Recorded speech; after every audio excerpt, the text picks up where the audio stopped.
शोध कुछ और कहते हैं और ग्रंथ कुछ और। हम क्या माने? वाल्मीकि रामायण में उल्लेख मिलता है कि श्री राम ने 11,000 वर्ष तक अयोध्या में राज किया था। परंतु क्या बताई गई उम्र सही है या कि कालांतर में वाल्मीकि रामायण में कोई हेरफेर किया गया? सवाल कई है, परंतु इसका उत्तर क्या है? वैदिक युग एवं रामायण काल की ऐतिहासिकता।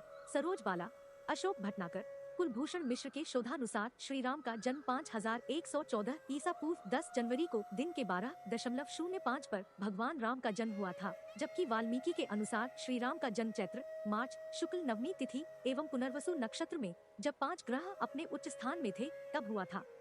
इस प्रकार सूर्य मेष में 10 डिग्री, मंगल मकर में 28 डिग्री, बृहस्पति कर्क में 5 डिग्री पर, शुक्र मीन में 27 डिग्री पर एवं शनि तुला राशि में 20 डिग्री पर था। बाल कांड 18 श्लोक 8-9।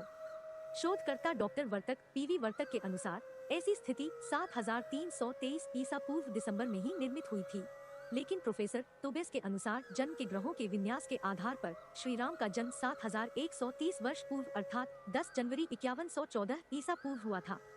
उनके अनुसार ऐसी आकाशीय स्थिति तब भी बनी थी।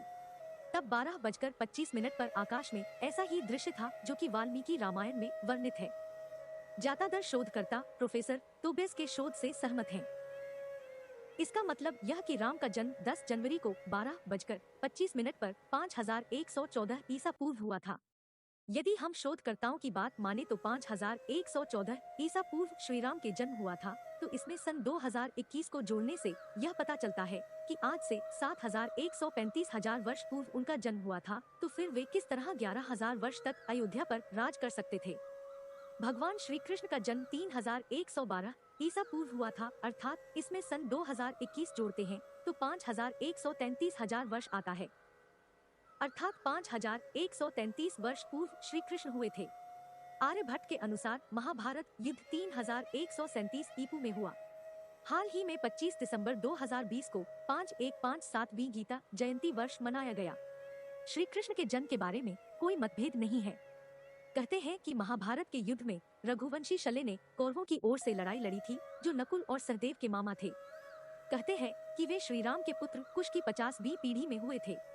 यदि यह बात सही है तो फिर इसकी गणना की जाए तो कुश महाभारत काल के 2500 वर्ष पूर्व से 3000 वर्ष पूर्व हुए थे, अर्थात आज से 6500 से 7000 वर्ष पूर्व। इस मान से भी श्री राम का जन्म वही आज से 7000 वर्ष पूर्व का ही निकलता है।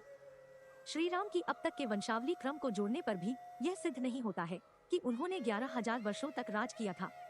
यदि ऐसा होता तो वे महाभारत के युद्ध में मौजूद होते, और यदि ऐसा नहीं है तो फिर वाल्मीकि रामायण या आधुनिक शोध दोनों ही असत्य हैं। तुलसीदास की रामायण पढ़ने पर पता चलता है कि श्री राम का जब विवाह हुआ था तब उनकी उम्र 27 वर्ष की थी और माता सीता की उम्र 12 वर्ष थी। उन्हें 14 वर्ष का वनवास हुआ। श्री राम का जब रावण से युद्ध हुआ तो उनकी उम्र लगभग 40 वर्ष की थी और रावण की उम्र लगभग 80 वर्ष की। 84 दिन युद्ध चला और इस बीच में जब मेघनाद मारा गया तो उसके शोक में रावण के आग्रह पर प्रभु श्री राम ने 7 दिन के लिए युद्ध रोक दिया था। इसी आधार पर आप जान लें कि श्री राम का उम्र तो उसी अनुसार बढ़ रही थी जिस अनुसार आम लोगों की बढ़ती है। तब वे कैसे और किस तरह 41 की उम्र में अयोध्या लौटकर 11,000 वर्ष तक जीवित रहे? हमें उनकी उम्र और राज करने की अवधि पर शोध करना चाहिए। यदि हम युगों की धारणा पर जाएंगे तो फिर इतिहास को तारीखों में नहीं लिख पाएंगे। ऐसे में हमारे ऐतिहासिक महापुरुषों को कल्पित ही समझा जाएगा। इसीलिए जरूरी है कि हम इतिहास को इतिहास की तरह समझें और लिखें।